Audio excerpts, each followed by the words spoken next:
Hello everyone, स्वागत है आपका एक और नए सेशन के अंदर। तो बच्चों, चैप्टर चल रहा है हमारा मार्केटिंग और आज है इसकी हमारी 8th क्लास। आई होप आपने इससे पहले के 7 पार्ट्स देख लिए होंगे। अगर नहीं देखे हैं तो आई रिक्वेस्ट यू कि आप इस सेशन की कंप्लीट होते ही वो 7 पार्ट देख लेना। ज्यादा टाइम नहीं लगेगा, सिर्फ आपको 2 घंटे लगेंगे। आप इस सेशन के बाद बैठो, 2 घंटे बैठो, तरीके से चैप्टर को कंप्लीट कर दो। इससे 1 मिनट ज्यादा नहीं लगेगा। 1.25 की स्पीड पे चला लेना। क्लियर हो गया? ओके। तो चलिए बच्चों, आज की क्लास को करते हैं हम शुरुआत। तो देखो बच्चों, अभी तक हम कौन कौन से टॉपिक्स कंप्लीट कर चुके हैं। तो आपकी स्क्रीन के सामने हमारे 7 टॉपिक्स कंप्लीट हो चुके हैं। मार्केट क्या होता है, मार्केटिंग क्या होता है, मार्केटर कौन होते हैं, कौन कौन सी चीजों को मार्केट किया जा सकता है, मार्केटिंग मैनेजमेंट फिलोसफी। 5 थी हमारी, अगर आपको याद आ रहा हो तो। Production, product, selling, marketing, social marketing, ये हमने कर लिया था। फिर हमने देखा था फंक्शंस ऑफ मार्केटिंग। 12 फंक्शंस देखे थे हमने इसके अंदर, 12 फंक्शंस। वो काफी इंपॉर्टेंट लेक्चर है, अच्छे से उसको ध्यान में देना, क्योंकि वो बिजनेस करने के लिए जरूरी है। अगर आप बिजनेस करना चाहते हो तो वो सारे फंक्शंस आपको करने ही पड़ेंगे। एक भी छोड़ा दिक्कत में आ जाओगे। और फिर बच्चों, हमने ये टॉपिक चालू किया था मार्केटिंग मिक्स। मार्केटिंग मिक्स का मतलब क्या होता है, वो सारे टूल्स जिसके थ्रू आप अपने प्रोडक्ट को मार्केट में लॉन्च करते हो और अपने जो ऑब्जेक्टिव है उनको अचीव करते हो। ठीक है। इसके अंदर हमने 4 पीस पढ़े थे, प्रोडक्ट, प्राइस, प्लेस, प्रमोशन। तो हमने प्रोडक्ट वाला टॉपिक पूरा कंप्लीट कर लिया था। प्रोडक्ट क्या होता है, कोई भी आर्टिकल, कोई भी प्रोडक्ट, कोई भी गुड, कोई भी सर्विस, कोई भी चीज जिसकी कोई वैल्यू हो, जिसको मार्केट में ऑफर करते हैं, जिससे कुछ पैसा मिल जाए। इसके अंदर हमने 3 मेजर डिसीजन लिए थे, ब्रांडिंग का, पैकेजिंग का, लेबलिंग का। ब्रांडिंग के हमने एडवांटेजेस देखे थे, उसकी कैरेक्टरिस्टिक्स देखी थी। पैकेजिंग में हमने देखा टाइप्स ऑफ पैकेजिंग क्या होते हैं, उसके फंक्शंस क्या होते हैं, उसकी इंपॉर्टेंस क्या होती है। लेबलिंग के अंदर लेबलिंग का मतलब क्या होता है, उसके हमने फंक्शंस देख लिए थे। आज जो बच्चों हम स्टार्ट करने वाले वो है हमारा टॉपिक प्राइस। मार्केटिंग मिक्स का टॉपिक जो है प्राइस, टॉपिक नंबर 8। आज हम इसको कंप्लीट कर देंगे। पूरा का पूरा टॉपिक एक ही सेशन में कंप्लीट हो जाएगा, ज्यादा बड़ा नहीं है। प्राइस का मतलब क्या होता है हमको आपको ये बताना है, और प्लस प्राइस कैसे डिसाइड करनी है, वो सारे फैक्टर्स हम इस पॉइंट के अंदर देखने वाले हैं। तो चलिए बच्चों, सीधा टॉपिक पर जब करते हैं। ये सारे पेजेस हमारे कंप्लीट हो चुके हैं, सारे टॉपिक्स हम देख चुके हैं। ज्यादा टाइम नहीं लगता बच्चों चैप्टर में, बस मन होना चाहिए। तो बच्चों, सेकेंड मार्केटिंग मिक्स है हमारा, वो है प्राइस। इसको हम प्राइस मिक्स भी हो सकते हैं, प्राइसिंग भी बोल देते हैं। तो सबसे पहले बात करते हैं प्राइस का मतलब क्या होता है। What you mean by price? तो price means the amount of money, वो पैसा जो कौन पे करता है, बायर पे करता है, या फिर जो सेलर रिसीव करता है, किसके बदले में, प्रोडक्ट या सर्विस के परचेज के बदले में।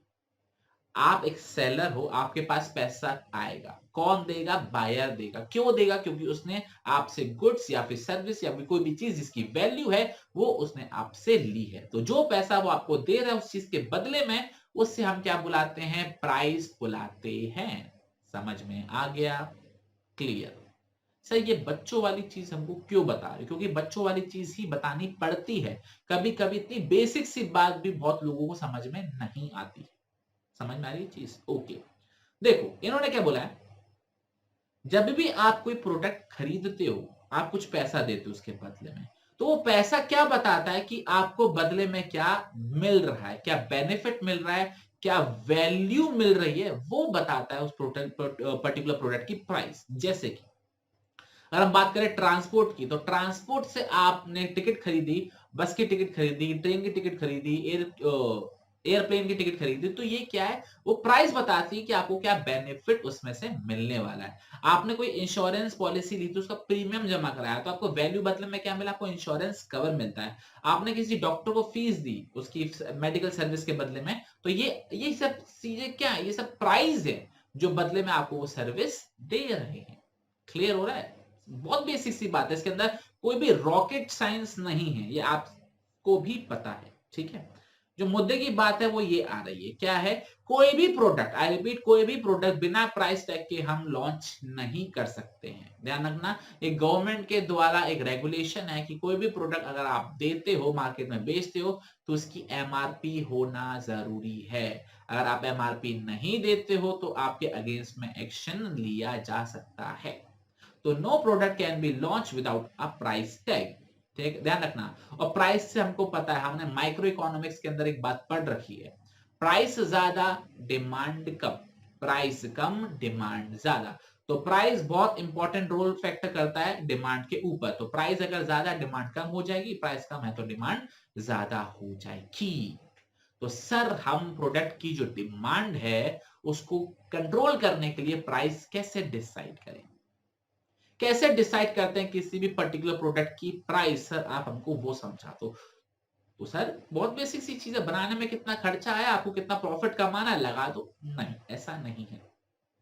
सिर्फ इतना नहीं है कि मान के चलो पेन को बनाने में 10 रुपए का खर्चा आया, तो इसकी सेलिंग प्राइस मैंने 10 रुपए और 5 रुपए का मेरा प्रॉफिट, और मैं 15 रुपए का बेच दूंगा। सिर्फ इतना सिंपल होता ना बच्चों, तो ये टॉपिक पढ़ाने की आपको जरूरत नहीं समझती। इतनी चीज आपको भी बेसिकली पता है कि 10 रुपए बनाने में लग रहा है, 15 का बेच दो, 15 5 रुपए का प्रॉफिट। ये चीजें सबको पता है, बट सिर्फ यही चीजें कंसिडर करोगे ना तो बिजनेस आपका ठप हो जाएगा, बिजनेस बंद हो जाएगा बहुत जल्दी, क्योंकि लॉस में चले जाओगे। कौन कौन सी चीजें ध्यान में रखनी है वो हम पढ़ने वाले हैं। तो बहुत इंटरेस्टिंग टॉपिक है। तो सबसे पहले बच्चों क्या पढ़ने वाले हम टॉपिक नया, फैक्टर्स अफेक्टिंग प्राइस डिटर्मिनेशन। तो किसी भी प्रोडक्ट की प्राइस कैसे डिसाइड करते हैं वो हम पढ़ने वाले हैं। तो पहला पॉइंट जो बेसिक्स है वो हम आपको समझा चुके हैं, प्रोडक्ट कॉस्ट। ये सबसे इंपॉर्टेंट रोल प्ले करता है किसी भी प्रोडक्ट की प्राइस को डिसाइड करने में।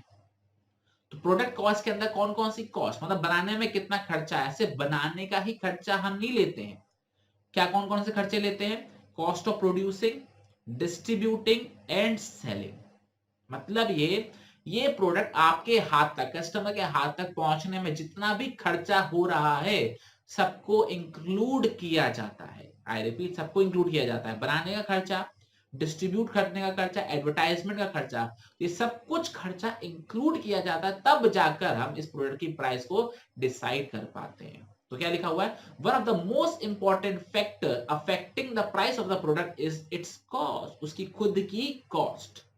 कॉस्ट के अंदर प्रोडक्शन करने का कॉस्ट, डिस्ट्रीब्यूशन करने का कॉस्ट, सेलिंग का कॉस्ट। और ये जो कॉस्ट है मिनिमम प्राइस कितना होना चाहिए वो बताते हैं, क्योंकि इससे नीचे बेचोगे तो भैया लॉस में चले जाओगे। कम से कम उतना तो कमाओ जितना आपने खर्च कर दिया है, भले नो प्रॉफिट लॉस में जाओ, लेकिन कम से कम उतना तो कमाओ ना जितना आपने खर्च किया। अपनी जेब से थोड़ी ना पैसा लगाओगे, समझ में आ रही चीज। तो वो यहाँ पे लिखी हुई है कि ये जो कॉस्ट है मिनिमम लेवल है या फ्लोर प्राइस, जमीन की प्राइस है, इससे नीचे आप नहीं जा सकते हो। कम से कम आप अपने खर्चे तो कवर करोगे, समझ में आई चीज। और सिर्फ इतना तो करोगे नहीं, आप इसके ऊपर कुछ प्रॉफिट भी अर्न करोगे। जो खर्चा आ रहा है, मान के चलो ये प्रोडक्ट बनाने में टोटल खर्चा 10 रुपए का आ रहा है, 8 रुपए आपका बनाने का, 1 रुपए डिस्ट्रीब्यूशन का, 1 रुपए सेलिंग का, तो 10 रुपए का टोटल खर्चा आ रहा है। इसमें आपने मार्जिन ऐड किया 5 रुपए का, आपने इसको 15 में बेच दिया। समझ में आया। तो उन्होंने फॉर एग्जाम्पल एक चीज दे रखी है, वो हम एक बार रीड कर लेते हैं। ध्यान रखना एक बात और, फॉर एग्जाम्पल वाली लाइन बहुत इंपॉर्टेंट होती है। क्यों इंपॉर्टेंट होती है, क्योंकि यहां से केस स्टडी बनती है। आपको फॉर एग्जांपल करके पूरी कहानी दे देंगे, एज इट इज छापकर दे देंगे, फिर आपसे बोलेंगे बताइए कौन सा फैक्टर है जो आपने कंसीडर किया है प्राइस को डिटरमाइन करते समय। तो आप क्या बोलोगे, प्रोडक्ट कॉस्ट। तो ये चीज आपको ध्यान में रखनी है। At the time of introducing a new product और while entering a new market, the product may be sold at a price which do not cover all the costs, but in the long run a firm cannot survive at least all its costs are recovered। मतलब ये starting में जब नए नए market में हम business को start करते हैं तब हम कुछ चीजें कम कॉस्ट पे, कम प्राइस पर भी बेचते हैं। जैसे हमारे रिलायंस जियो आया था, जब रिलायंस जियो आया था उसने सारी चीजें फ्री में दे दी, फ्री इंटरनेट, फ्री कॉलिंग दिया था। तो उसने सारी चीजें फ्री में दी थी, अपनी जेब से दी थी, लेकिन बाद में उसने पैसे चार्ज करने स्टार्ट कर दिए। तो वही बात यहाँ पे लिखी हुई है, स्टार्टिंग में नया प्रोडक्ट लॉन्च करते समय या नया मार्केट में जाते समय आप सस्ता दे सकते हो, लॉस में जा सकते हो, लेकिन लॉन्ग रन में, आई रिपीट, उन्होंने क्या लिखा हुआ है, लॉन्ग रन में आपको सारे कम से कम कॉस्ट तो रिकवर करनी पड़ेगी, तभी आप सर्वाइव कर पाओगे। ठीक है। और बेसिकली हमारे 3 टाइप के खर्चे होते हैं, fix cost, variable cost and semi variable cost. Micro economics में आपने फिक्स और वेरिएबल पढ़ा है। फिक्स कॉस्ट मतलब जो प्रोडक्शन के बदलने से चेंज नहीं होगी, वो हमेशा फिक्स रहेगी, चाहे आप 10 यूनिट बनाओ, चाहे आप 1 लाख यूनिट बनाओ। वेरिएबल कॉस्ट मतलब क्या होता है, जो प्रोडक्शन के हिसाब से चेंज होगी, कम प्रोडक्शन कम कॉस्ट, ज्यादा प्रोडक्शन ज्यादा कॉस्ट। और सेमी वेरिएबल कॉस्ट का मतलब क्या होता है, कुछ पॉइंट, कुछ जो उसका पोर्शन है वो फिक्स रहेगा, कुछ पोर्शन जो वेरिएबल रहेगा। क्लियर हो गया? तो ये आपको डिसाइड करना है। सेकंड आता है बच्चों हमारा यूटिलिटी एंड डिमांड। क्या है? Utility and demand. जो पहली लाइन है बच्चों वो इंपॉर्टेंट है, वो फिलअप में पूछी जा चुकी है। ऊपर वाले पॉइंट में हमने प्रोडक्ट कॉस्ट पढ़ा था। प्रोडक्ट कॉस्ट बताता है किसी भी प्रोडक्ट की कम से कम प्राइस कितनी होनी चाहिए, है ना? कम से कम प्राइस कितनी होनी चाहिए, लेकिन उसकी यूटिलिटी, उसका क्या यूज है, उसकी जो डिमांड है वो बताती है कि उसकी अपर लिमिट कितनी हो सकती है। मान के चलो एक ऐसा प्रोडक्ट जिसकी डिमांड बहुत ज्यादा है, जिसका फायदा बहुत ज्यादा है, तो कितना महंगा हम बेच सकते हैं, ये यूटिलिटी और डिमांड बताती है। और ऊपर वाले पॉइंट में हमने पढ़ा था कॉस्ट। कॉस्ट ये बताती है कि कितना सस्ता हम बेच सकते हैं, मिनिमम कितना हमको रिकवर करना है। तो यही line as it is exam में आई थी, बीच से एक वर्ड गायब कर दिया था और बताया था फिलअप कर दो। तो ध्यान रखना है ये लाइन इंपॉर्टेंट है। प्रोडक्ट कॉस्ट बताती है मिनिमम प्राइस कितनी होनी चाहिए, लिमिट लोअर लिमिट कितनी होनी चाहिए, और उसकी यूटिलिटी, उसकी डिमांड बताती है कितनी ज्यादा प्राइस इसकी हो सकती है। क्लियर हो गया? आगे क्या दे रखा बच्चों, रीड करते हैं।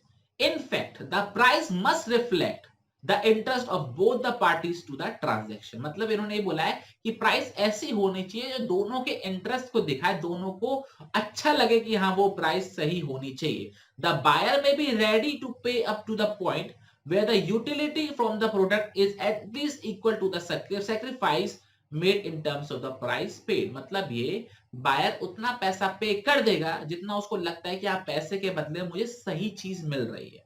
ठीक है ना? अगर ये पेन 15 रुपए का, तो 15 रुपए का पेन खरीदने के लिए राजी हो जाओगे कि आप ये सोचोगे कि हाँ ऐसे 15 रुपए लायक तो है, लेकिन इस चीज को मैं अगर 1000 का बेचूंगा तो आप इसको नहीं खरीदोगे। तो price should be that much कि कंज्यूमर को भी सेटिस्फेक्शन मिले कि जितना मैं पैसा दे रहा हूं उसके बदले मुझे वैल्यू मिल रही है। और सेलर वो प्राइस डिसाइड करेगी कम से कम उसके सारे खर्चे तो रिकवर हो जाए। ठीक है? तो प्राइस दोनों तरीके से होनी चाहिए। सेलर को लगना चाहिए कि मेरे सारे खर्चे रिकवर हो रहे हैं, मैं प्रॉफिट भी कमा रहा हूं, और बायर को ये लगना चाहिए कि हाँ भाई मुझे वैल्यू मिल रहा है, जो मैं पैसा दे रहा हूं उसके बदले मुझे फायदा पहुंच रहा है। क्लियर हो गया? ओके। आगे क्या दे रखा है, एक सेकेंड, आगे क्या दे रखा है? Law of demand. तो बच्चों हमको पता है लॉ ऑफ डिमांड क्या बोलता है, प्राइस ज्यादा डिमांड कम, प्राइस कम और डिमांड ज्यादा। ऊपर से हमारी जो प्राइस है वो उसकी इलास्टिसिटी पे भी डिपेंड करती है। इलास्टिसिटी ऑफ डिमांड याद है आपको? प्राइस की चेंज होने पे डिमांड कितनी चेंज होती है उससे हम क्या बोलते हैं, इलास्टिसिटी ऑफ डिमांड। प्राइस के चेंज होने पर डिमांड ज्यादा चेंज हो रही है तो हम बोलते हैं डिमांड इलास्टिक है, और प्राइस के चेंज होने पर डिमांड ज्यादा चेंज नहीं हो रही है तो हम बोलते हैं डिमांड इनइलास्टिक है। मैं फिर से रिपीट करता हूं, प्राइस के चेंज होने पर डिमांड ज्यादा बदल रही है तो उसे क्या बोलते हैं, इलास्टिक डिमांड है। इलास्टिक का मतलब स्ट्रेच हो रही है, हाँ चेंज हो रही है। लेकिन प्राइस के चेंज होने पर जब डिमांड ज्यादा चेंज नहीं होती तो उसे बोलते हैं इनइलास्टिक डिमांड। तो अगर आपके प्रोडक्ट की डिमांड इलास्टिक है तो कम प्राइस रखोगे तो ज्यादा बिकेगा, समझ में आ रहा है? और ज्यादा प्राइस रखोगे तो कम बिकेगा। ये चीज क्लियर है? अगर इलास्टिक है तो ऐसे केस में आपको क्या करना चाहिए, कम प्राइस रखना चाहिए जिससे आप ज्यादा बेच पाओ। क्लियर हो गया? ओके। सेकंड होता है हमारा इनइलास्टिक डिमांड। इनइलास्टिक का डिमांड का मतलब क्या होता है कि प्राइस के बदलने पर डिमांड पे कोई फर्क नहीं पड़ेगा। तो जब कोई फर्क पड़ ही नहीं रहा है तो ज्यादा पे बेचो ना। जब प्राइस के बदलने पर डिमांड पे कोई फर्क नहीं पड़ रहा तो ज्यादा पे बेचो। ज्यादा पे बेचोगे तो ज्यादा पैसा कमाओगे, ज्यादा सेल्स होगी, ज्यादा रेवेन्यू होगा, और कम पर बेचोगे तो कम रेवेन्यू होगा। तो in case of inelastic demand, I repeat, in case of inelastic demand, your price should be on a higher side. Clear हो गया? बहुत सही।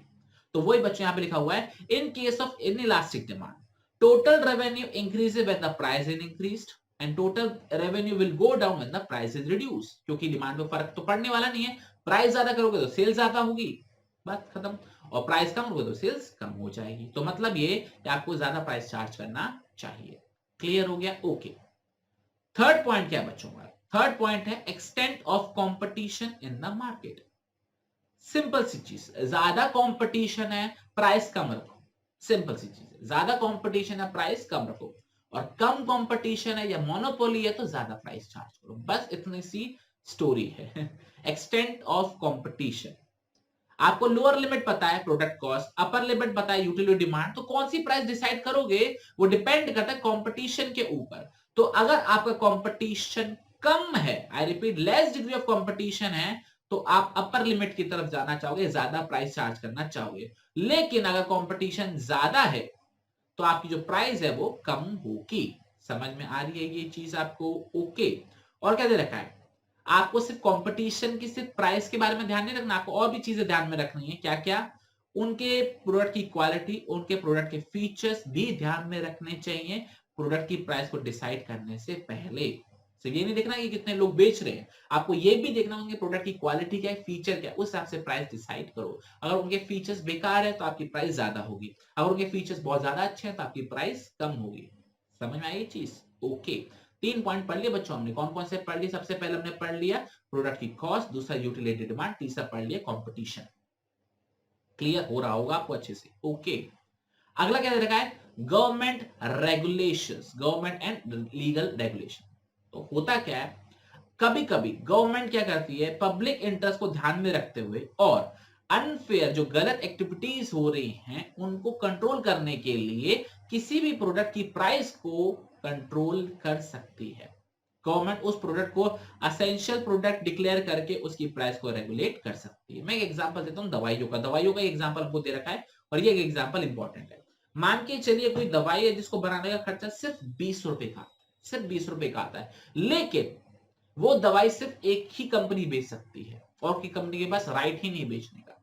और मान के चलो वो कस्टमर को बहुत जरूरी दवाई है, तो कस्टमर कह रहा है मैं इसके 200 रुपए भी दूंगा बस तू मुझे दे। भले बनाने में 20 रुपए खर्च आ रहा है, कंपनी उसको ज्यादा से ज्यादा में बेचने की कोशिश करेगी क्योंकि उसका कोई कॉम्पिटिटर ही नहीं है। तो ऐसे केस में गवर्नमेंट इस चीज को रोक सकती है कि किसी भी प्रोडक्ट की प्राइस को आप अननेसेसरी ज्यादा में नहीं बेच सकते हो। क्लियर हो गया? तो इसलिए गवर्नमेंट के रूल्स एंड रेगुलेशंस भी कभी कभार आ जाते हैं, खासकर मेडिकल के लाइन में। कैंसर की जो दवाइयां आती, बहुत महंगी महंगी दवाइयां आती है, तो गवर्नमेंट ने इसके ऊपर रूल्स एंड रेगुलेशंस लगा दिए, उसके प्राइस को कम कर दिया, वरना जो मेडिकल कंपनीज थी, फार्मास्यूटिकल कंपनीज थी, वो लूट रही थी। क्लियर हो रहा है आपको? ये एग्जांपल है, बस इसको दिल पे मत ले लेना, ठीक है? Okay, logic clear? हाँ। गवर्नमेंट एंड लीगल रेगुलेशन कि कभी कभी पब्लिक इंटरेस्ट को ध्यान में रखते हुए गवर्नमेंट किसी प्रोडक्ट की प्राइस को रेगुलेट कर सकती है, कि गवर्नमेंट बोले आप इससे ज्यादा प्राइस चार्ज ही नहीं कर सकते, करोगे तो पनिशमेंट मिलेगा। ध्यान हो गया? ओके। एग्जाम्पल रीड कर लेना, वही मैंने लिखा हुआ है। 20 रुपए की दवाई है, 200 में बेचोगे तो गवर्नमेंट रोक देगी। Okay.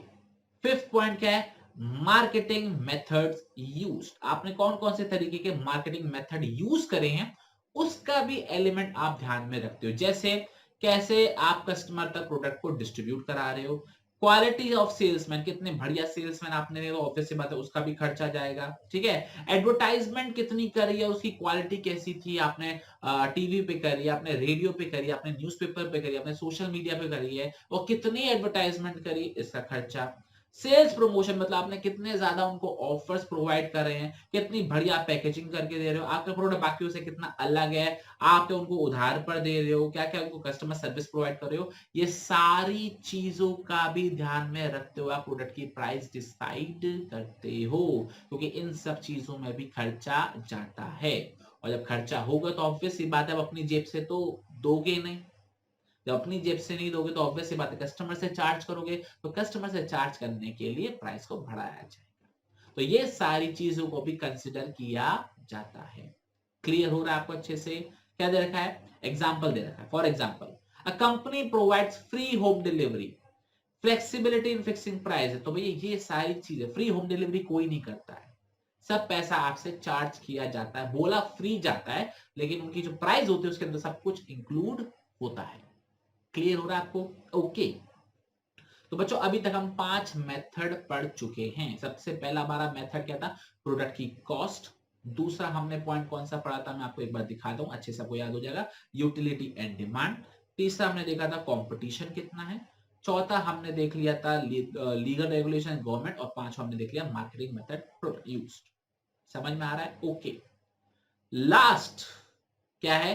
Pricing objective. Price decide करने के पीछे आपका और क्या क्या ऑब्जेक्टिव हो सकता है, तो ये 4 ऑब्जेक्टिव्स हमको पढ़ने हैं एक एक करके। पहला है प्रॉफिट मैक्सिमाइजेशन।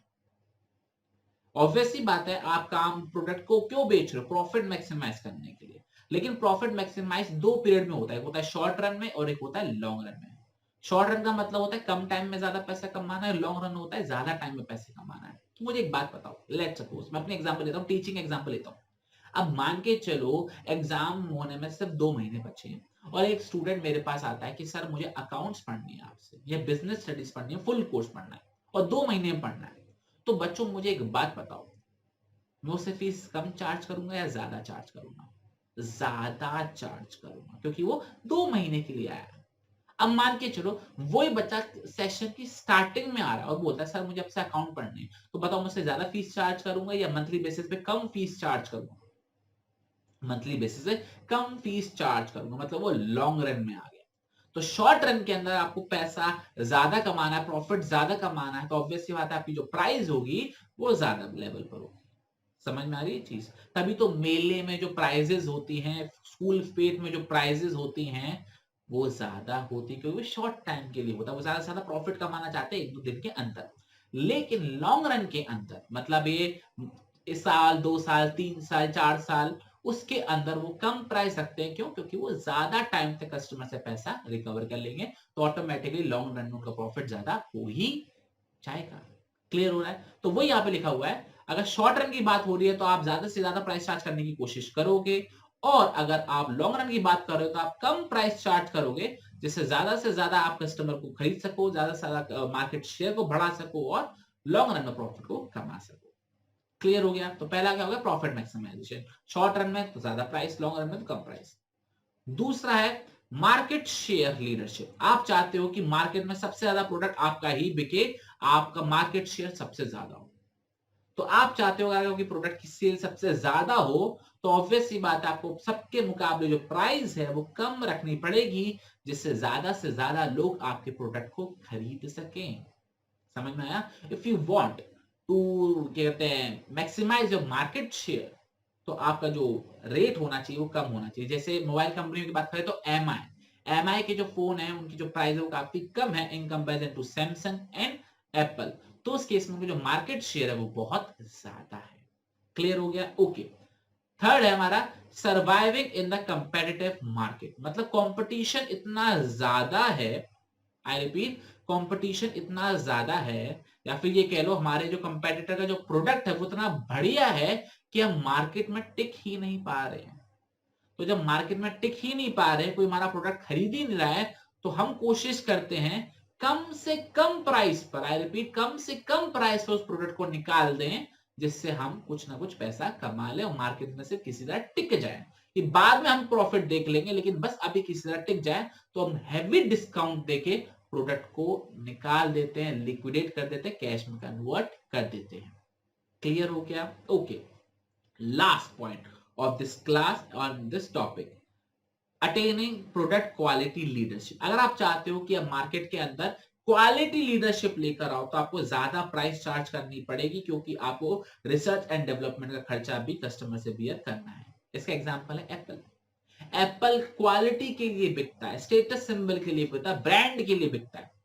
क्यों बिकता है? क्योंकि वो अपना बहुत ज्यादा खर्चा उस प्रोडक्ट को इंप्रूव करने में लगा देता है, उसकी क्वालिटी इंप्रूव करने में लगा देता है, और उसके लिए वो बहुत ज्यादा रिसर्च करते हैं, उस पर बहुत ज्यादा पैसा खर्च होता है, तभी जो वो प्रोडक्ट इतने महंगे बिकते हैं।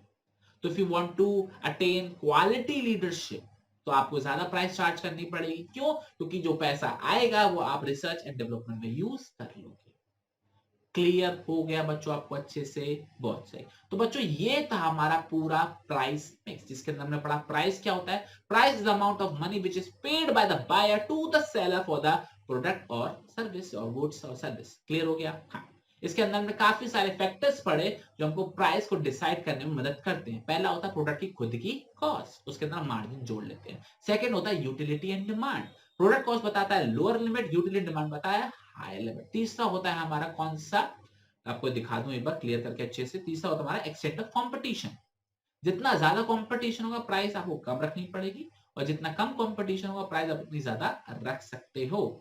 गवर्नमेंट एंड लीगल रेगुलेशंस, कभी कभी गवर्नमेंट पब्लिक इंटरेस्ट को प्रोटेक्ट करने के लिए भी इंटरफेयर कर सकती है, प्रोडक्ट की प्राइस को रेगुलेट कर सकती है। फिर हमने देखा मार्केटिंग मेथड यूज, आप कौन कौन से मार्केटिंग मेथड यूज कर रहे हो। एग्जांपल क्या था, डिस्ट्रीब्यूशन सिस्टम, कितने बढ़िया सेल्समैन है, कितने बढ़िया तरीके से आप एडवर्टाइजमेंट कर रहे हो, सेल्स प्रमोशन कर रहे हो, पैकेजिंग कैसी कर रहे हो, उधार दे रहे हो नहीं, तो ये सारी चीजें आप कंसिडर करते हो। फिर हमने देखा प्राइसिंग ऑब्जेक्टिव, 4 ऑब्जेक्टिव देखे, प्रॉफिट मैक्सिमाइजेशन, शॉर्ट रन में ज्यादा, लॉन्ग रन में कम, मार्केट शेयर बढ़ाना है कम, सरवाइव करना है बहुत कम, क्वालिटी लीडरशिप लेनी है तो ज्यादा। क्लियर हो गया, बहुत सही। तो बच्चों ये था हमारा second P of marketing mix, product हो गया, प्राइस हो गया। Clear, okay. तो चलिए बच्चों आज के सेशन को देते हैं यहीं पे विराम, आपसे मुलाकात करेंगे नेक्स्ट सेशन के अंदर, जिसके अंदर हम पढ़ने वाले हैं फिजिकल डिस्ट्रीब्यूशन या फिर प्लेस मिक्स के बारे में। तब तक अपना बहुत ख्याल रखना और पढ़ते रहना। जय हिंद, जय भारत, बाय।